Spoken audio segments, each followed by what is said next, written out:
Hi എല്ലാവർക്കും travel by Ashkar എന്ന നമ്മുടെ യൂട്യൂബ് ചാനലിലേക്ക് ഒരിക്കൽ കൂടി സ്വാഗതം. ഏകദേശം ഒരു മാസത്തോളമായിട്ടാണ് ഞാൻ അസുഖമൊക്കെ ആയിട്ട് ആകെ ഇടങ്ങേറായിട്ടിരിക്കുന്നത്. രണ്ടു മൂന്ന് ഹോസ്പിറ്റലിൽ അഡ്മിറ്റ് ആയിട്ടാണ്. പലയിടത്തും ബ്ലഡ് ഒക്കെ ടെസ്റ്റ് ചെയ്ത് നോക്കി, അപ്പോഴും നോർമൽ ആണെന്ന്. അതിന് അവസാനം ഇവിടെ ഒരു അസം റൈഫിൾ ക്യാമ്പിൽ വന്ന് ഒരു മലയാളി ഡോക്ടർ ഉണ്ടാകുന്നുണ്ട്. അപ്പോൾ ആള് ഇവിടെ എന്നെ അഡ്മിറ്റ് ചെയ്ത് പുറത്തകം ബ്ലഡ് ടെസ്റ്റ് ചെയ്യാൻ കൊടുത്ത് അവസാനം ടൈഫോയിഡ് പോസിറ്റീവ് ആയിട്ടാ. അപ്പോൾ കുറേ ദിവസമായിട്ട് ഇവിടെ അഡ്മിറ്റ് ആണ്. ഇതല്ലേ ഇപ്പൊ ഡ്രിപ്പ് ഇട്ടേക്കുന്നതായിരുന്നു 3 അല്ലേ. ഇനിയിപ്പോൾ ഫുഡ് കഴിച്ചിട്ട് അടുത്ത് വിടുവട്ടാ. അതുപോലെ മരുന്ന് കാര്യങ്ങളൊക്കെ ഉണ്ട്, ഭക്ഷണം കാര്യങ്ങൾ എല്ലാവിധ സൗകര്യങ്ങളും നമുക്ക് ഇവിടെ ഒരുക്കി തന്നിട്ടുണ്ട് ആ ഒരു മലയാളിയായ ഡോക്ടർട്ടാ. ഒരുപാട് നന്ദിയുണ്ട് അദ്ദേഹത്തിനോട്. എൻ്റെ മുടിയൊക്കെ ഫുള്ള് വെട്ടി കളഞ്ഞ് ആകെ ഭ്രാന്തായ അവസ്ഥയിലായിപ്പോട്ടെ. എനിക്ക് ബോധം പോലും ഇല്ലാത്തൊരു ഫീലിംഗ് ആയിപ്പോയി. അങ്ങനത്തെ അവസ്ഥയിലാണ് ഞാൻ. മിക്കവാറും ഏകദേശം ഒരു ആഴ്ച അല്ലെങ്കിൽ ഒന്നരാഴ്ച പിടിക്കോട്ടാ നമ്മൾ ഡിസ്ചാർജ് ആക്കാൻ വേണ്ടി. കാരണം നല്ല പണിയായി പോയിട്ടാ, കൂടിപ്പോയി, നല്ല രീതിയിൽ കൂടിപ്പോയി. കാരണം രണ്ട് സംഭവം ഒന്ന് കൂടിപ്പോട്ടെ. സാധാരണ ഒരെണ്ണം മാത്രമേ വരാറുള്ളൂ, പക്ഷേ എനിക്ക് രണ്ടെണ്ണം വന്നാണ് പുള്ളി പറഞ്ഞത്. രണ്ടും പോസിറ്റീവായിട്ട് ഞാൻ റിസൾട്ടൊക്കെ നോക്കിയപ്പോഴും കണ്ട്. എനിക്കറിയില്ലാട്ട് എന്താവുമെന്ന്. നമ്മൾ യാത്ര ചെയ്തിട്ട് കുറേ ദിവസങ്ങളായി.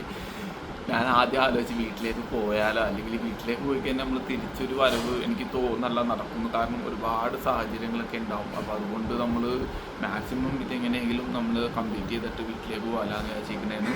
അപ്പോൾ എന്തായാലും ഒരാഴ്ചയും കൂടെ റെസ്റ്റ് ചെയ്ത് നോക്കാം. അതുപോലെ തന്നെ ഡോക്ടറും ഇവിടുത്തെ സ്റ്റാഫുകളും ഭയങ്കര സപ്പോർട്ടാണ് കേട്ടോ. അവരുടെയൊക്കെ വീഡിയോ എടുക്കാൻ പറ്റുമെങ്കിൽ ഞാൻ കാണിക്കാതെ ഇല്ല. ഇതാണ് കേട്ടോ നമ്മുടെ വാർഡ്. നമുക്ക് നല്ല JCO വാർഡിലാണ് റൂമും കാര്യങ്ങളും കിട്ടിയത്. ഇതുണ്ടല്ലേ, ഇവിടെ ആകെ കൂടി 2 ബെഡുള്ളൂ കേട്ടോ. ഒന്നിവിടെയും. ഇതാണ് നമ്മുടെ ബെഡ്. പിന്നെ അതുപോലെ തന്നെ കസേരയും കാര്യങ്ങളൊക്കെ ഉണ്ട് കേട്ടോ. ഇതിനുള്ളിൽ ബാത്റൂമാണ് അല്ലേ. ബാത്റൂമൊക്കെ അത്യാവശ്യം നല്ലൊരു ബാത്റൂമും കാര്യങ്ങളൊക്കെ ഉണ്ടാ. നമ്മുടെ രാവിലത്തെ ബ്രേക്ക്ഫാസ്റ്റ് ആണ് കേട്ടോ. പൂരിയുണ്ട്, അതുപോലെ ഒരു സബ്ജി ഉണ്ട്, പിന്നെ ഒരു പഴമുണ്ട്. കയ്യിൽ ഡ്രിപ്പ് ഇട്ടേക്കണ കേട്ടോ. അപ്പോൾ അത് ഊരിയിട്ടുണ്ട്. ഇത് കഴിച്ചിട്ട് ഒന്നുകൂടെ ഡ്രിപ്പ് ഇടാണ്ടെന്നാണ് ഇവർ പറഞ്ഞത് കേട്ടോ.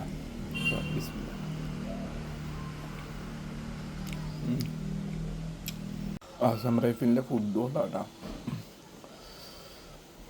അത്യാവശ്യം ഫുഡ് കാര്യങ്ങളൊക്കെ ഉണ്ട്. സെറ്റാണ്ടോ. മുടിയൊക്കെ പറ്റി ആകെ മോശമായി പോയി. പനിയൊക്കെ പിടിച്ച് ആകെ ചെയ്യുന്നേട്ടാ. ആ സമയത്ത് ബോധം പോലും ഉണ്ടാകുന്നില്ല. എങ്ങനെ വെട്ടണമെന്ന് പോലും ഞാൻ ആലോചിച്ചില്ല. അത് അടുത്ത ട്രിപ്പ് ഇട്ടേക്കണേട്ടാ. അത് ഏകദേശം കഴിയാറായിട്ടുണ്ട്. രാവിലെ ഫുഡ് കഴിച്ച് വീണ്ടും മരുന്ന് കഴിച്ച് അതുപോലെ തന്നെ ട്രിപ്പ് ഇട്ട് ഇങ്ങനെ കിടക്കണേണ്ട. മിക്കവാറും ഇന്നത്തോടുകൂടി മിക്കവാറും ട്രിപ്പിൻ്റെ ഇത് തീരാൻ ചാൻസ് ഉണ്ട്. അത് കഴിഞ്ഞിട്ട് മരുന്ന് സ്റ്റാർട്ട് ചെയ്യുന്നുണ്ടോ പറഞ്ഞാൽ. കാര്യം ഒരാഴ്ച എടുക്കും എന്നാണ് പറഞ്ഞു കേട്ടത്.